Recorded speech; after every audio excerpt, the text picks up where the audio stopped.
अस्सलाम वालेकुम वरहमतुल्लाहि वबरकातुहू। अल्हम्दुलिल्लाह, उम्मीद करती हूँ कि आप सभी खैर वाफियत से होंगे। देखिए, जैसा कि आपको थंबनेल वीडियो का थंबनेल देखकर पता चल ही गया होगा कि हम इस वीडियो में किसके ताल्लुक़ से बात करने वाले हैं। आपको इस वीडियो में क्या देखने को मिलेगा। जैसा कि आपको पता ही है कि मैं इस वीडियो में करंट अफेयर्स के ताल्लुक़ से बात करूँगी। जनरल नॉलेज रहेगा इसके अंदर। तो मैं इन पर वीडियो इसलिए बनाई हूँ क्योंकि आप जानते ही हैं कि हमारा टीआरटी हो या फिर डीएल हो या फिर जेएल हो और टीजीटी, पीजीटी, इन सब में अगर आप लोग देखें तो फर्स्ट पेपर में आपका क्या है, जनरल स्टडीज़ रहेगा। उसमें आपको उसके अंदर जनरल नॉलेज पूछा जाएगा, करंट अफेयर्स के क्वेश्चंस रहेंगे। मतलब सभी के अंदर है ये। ऐसा एग्ज़ाम कौन सा भी नहीं है जिसमें आपको करंट अफेयर्स या फिर जनरल नॉलेज के ताल्लुक़ से सवालात पूछे ना जाते हों, ठीक है ना। इवन यहाँ तक कि ग्रुप 1 में भी क्या है, फर्स्ट पेपर आपका यही रहेगा। मतलब फर्स्ट पेपर में भी आपके क्या है, करंट अफेयर्स के ताल्लुक़ से उसमें भी क्वेश्चंस पूछे जाते हैं, ठीक है। मतलब हर पेपर में, हर एग्ज़ाम में कम से कम इसके 10 मार्क्स ज़रूर होते हैं। इसके 10 मार्क्स क्या है, आपके करंट अफेयर्स से लिया जाता है। मतलब जनरल नॉलेज के ताल्लुक़ से यहाँ पे क्वेश्चंस पूछे जाते हैं। तो बस उसी को मद्देनज़र रखते हुए मैं करंट अफेयर्स के ताल्लुक़ से भी कुछ वीडियोस बनाने का सोची, क्योंकि आपको पता ही है कि जो भी करंट अफेयर्स होते हैं, जनरल नॉलेज के जो क्वेश्चंस होते हैं, उसका सबसे ज़्यादा मटेरियल कह लीजिए या फिर उसके सबसे ज़्यादा नोट्स कह ले सकते हैं आप लोग, या फिर उसका ज़ख़ीरा भी कह सकते हैं, वो ज़्यादा से ज़्यादा सिर्फ़ और सिर्फ तेलुगु में ही है। इंग्लिश में भी है लेकिन बहुत कम देखने को मिल जाता, लेकिन ज़्यादा क्या है आपके बस तेलुगु के अंदर ही है। आप यूट्यूब के ऊपर भी सर्च कर लीजिए, आपको ज़्यादा तेलुगु में ही मिलेंगे। और इंग्लिश में भी कम रहेंगे, मिल जाते लेकिन कम रहेंगे। अगर हम तेलंगाना की हमारे बात करें तो पूरे ज़्यादा वीडियोस यहाँ पर सिर्फ तेलुगु के अंदर ही है। उर्दू में तो बिल्कुल भी नहीं है, उर्दू में बोलने वाले भी नहीं हैं। शायद 1 या 2 चैनल कुछ है, उसके ऊपर भी करंट अफेयर्स के ताल्लुक़ से कुछ मालूमात हमारे तक पहुंचाई जा रही है।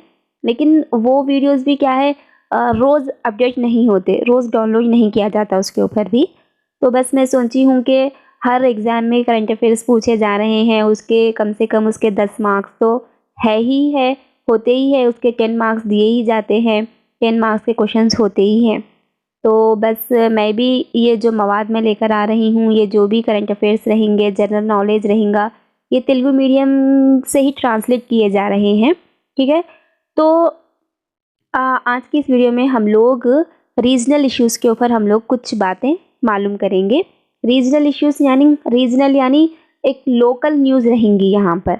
जैसे कि लोकल मतलब हमारा रीजनल के अंदर हमारा पूरा तेलंगाना स्टेट आ जाता, ठीक है। मतलब तेलंगाना स्टेट के अंदर कौन-कौन से चीज़ें ख़बरों में रही थी, कौन-कौन सी चीज़ें ब्रेकिंग न्यूज़ बनकर आई थी, कौन से महीने में हमारे स्टेट में कौन-कौन सी चीज़ें क़ायम हुई थी, कौन सी चीज़ें फ़ेमस हुई थी यहाँ पर, कौन सी चीज़ें ईजाद की गई थी, तरक्की पर कौन सी बातें थीं, कौन-कौन सी चीज़ें यहाँ पर न्यूज़ में ठहरी हुई थी, फ़ेमस कौन सी थी।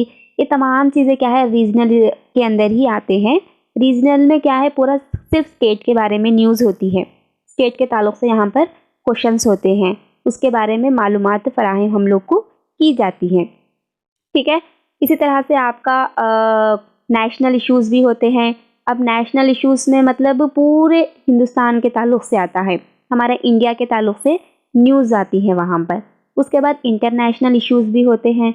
इंटरनेशनल मतलब पूरी दुनिया के ताल्लुक़ से न्यूज़ होती है कि अब हमारा हिंदुस्तान का ताल्लुक़ दूसरे मुल्कों से किस तरह से है, हमारा हिंदुस्तान किस लेवल पर चल रहा है दूसरे कंट्रीज़ से अगर हम लोग कंपेयर करें तो। ये तमाम चीज़ें क्या है, इंटरनेशनल इश्यूज़ के तहत आती हैं। तो रीजनल इश्यूज़, नेशनल इश्यूज़ और इंटरनेशनल इश्यूज़, ये 3 भी होते हैं।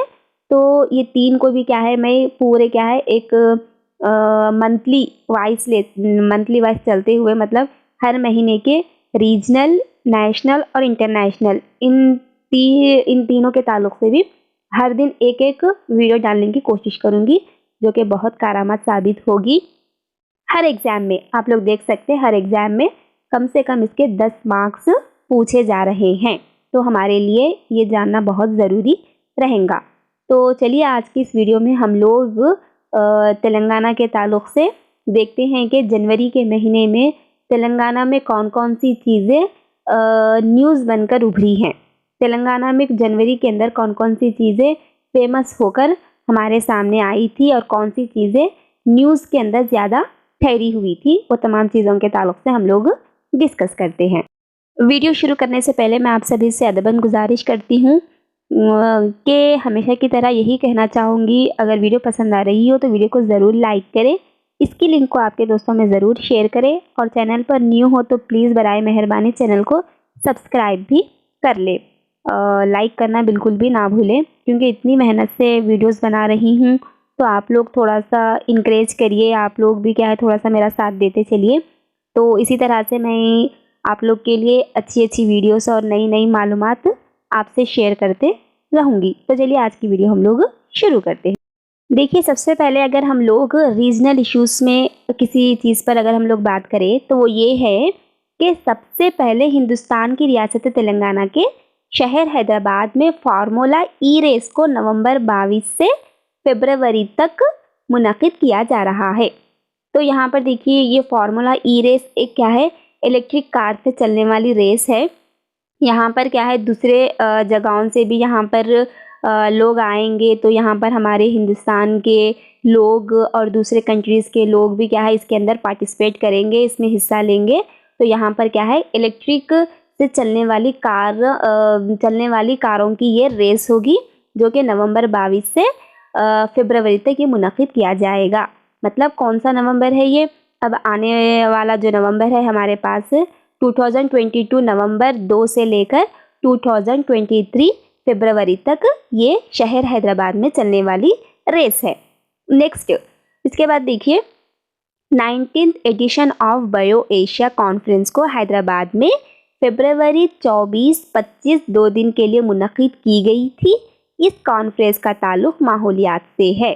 तो ये 19th edition of bio Asia क्या है, ये हो गया, ये जो फरवरी चले गई 2022 का, तो उस वक्त क्या था, फरवरी 24 और 25 ये 2 दिन क्या है 19th edition of BioAsia conference Hyderabad में मुनक़िद किया गया था, जिसका ताल्लुक़ क्या है, माहौलियात से है।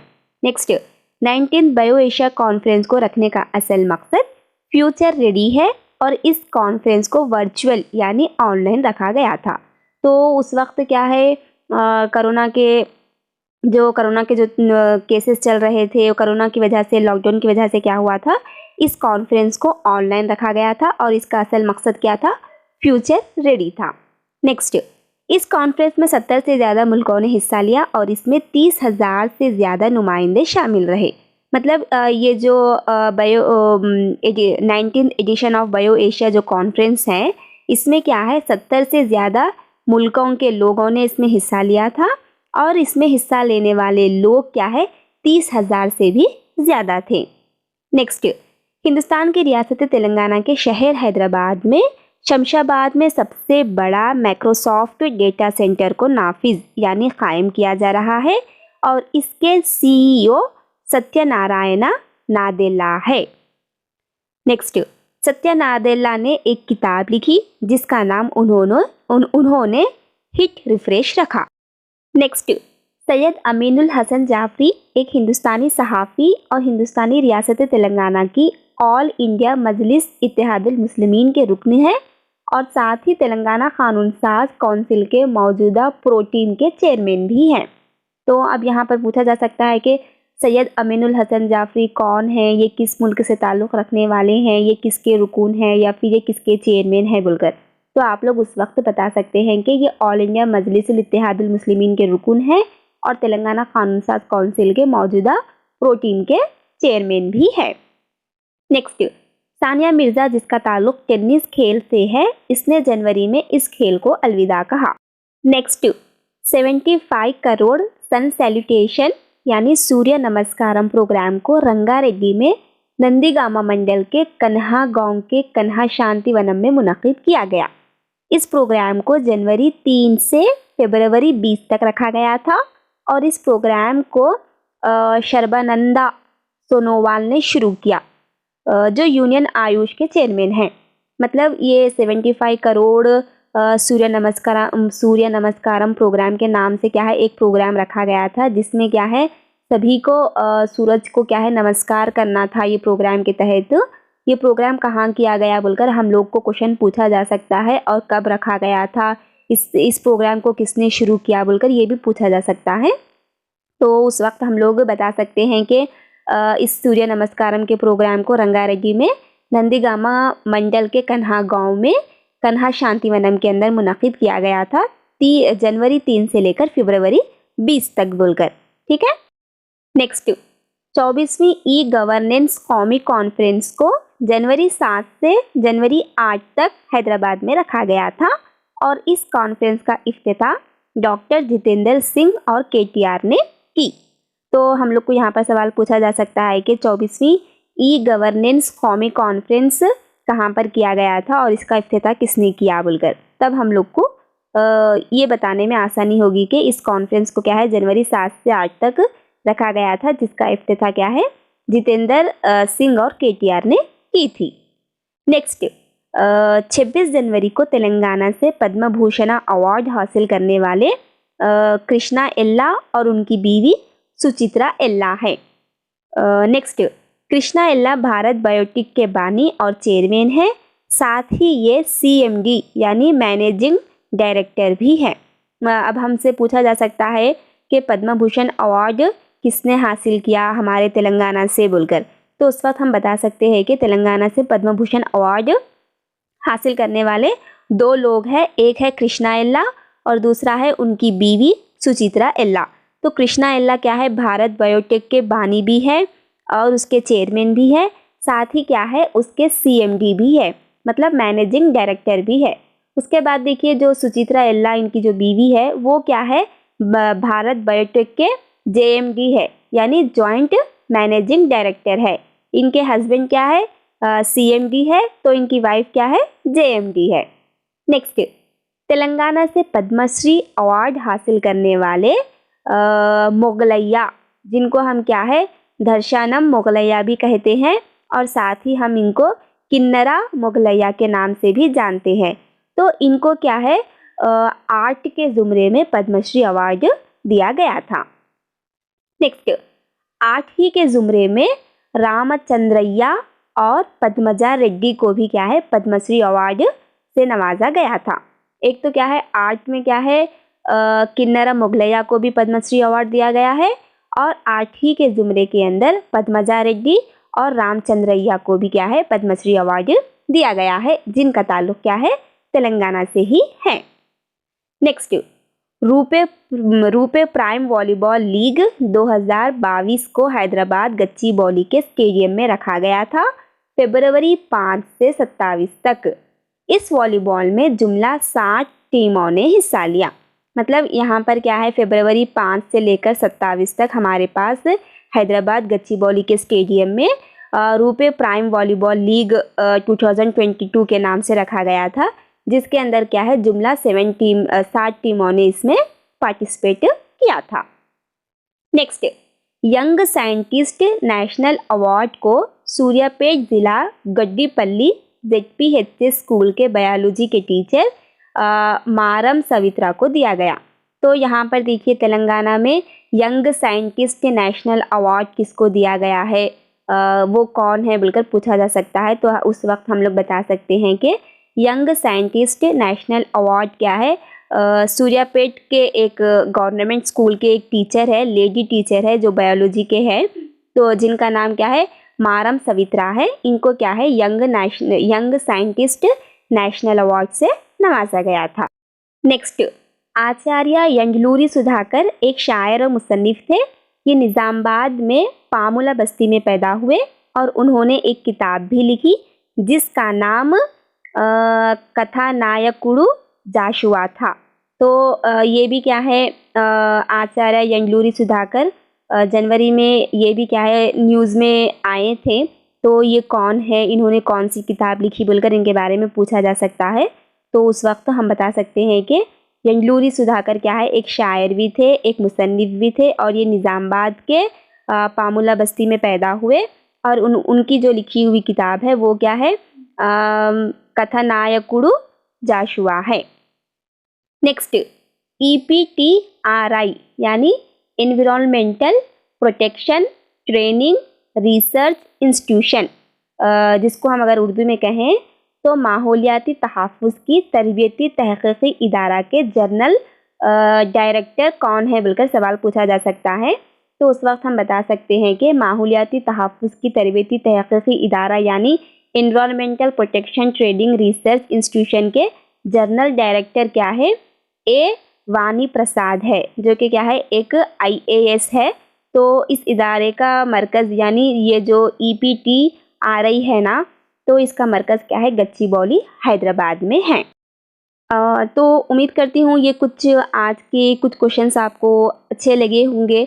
देखने में तो देखिए ये जो GK जो होता है, ये जो जनरल नॉलेज होती है, जो करंट अफेयर्स होते हैं, बहुत बोरिंग होते, लेकिन इसके ताल्लुक़ से सवालात भी पूछे जाते हैं और 10 सवालात पक्के आते हैं।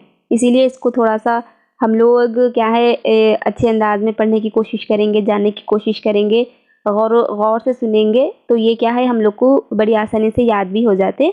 ये आज की इस वीडियो में बस इतना ही है। मतलब जनवरी में जो रीजनल इश्यूज़ हुए थे तो कुछ आपके सामने रखी हूँ और जनरल इश्यूज़ भी है, रीजनल जनरल इश्यूज़, तो उसको क्या है मैं नेक्स्ट वीडियो में क्या है अपलोड करूँगी, आपके सामने डालूँगी उसको। तो अगर आज की वीडियो आप लोग को पसंद आई हो, तो अच्छे लगे हों ये कुछ मालूमात जो जनवरी में हुए हैं, तो वीडियो को ज़रूर लाइक करें, इसकी लिंक को आपके दोस्तों में ज़रूर शेयर करें और चैनल पर न्यू हो तो चैनल को ज़रूर सब्सक्राइब भी कर लें। और मैं इसके नोट्स क्या है टेलीग्राम पर वहाँ पर डाल दूँगी, ठीक है, वहाँ पर आप लोग इसके नोट्स भी हासिल कर सकते हैं। तो चलिए मिलते हैं नेक्स्ट वीडियो में, तब तक के लिए अपना ख्याल रखिए। अस्सलामु अलैकुम वरहमतुल्लाहि वबरकातुहू। जज़ाकल्लाहु खैर, फ़ी अमानिल्लाह।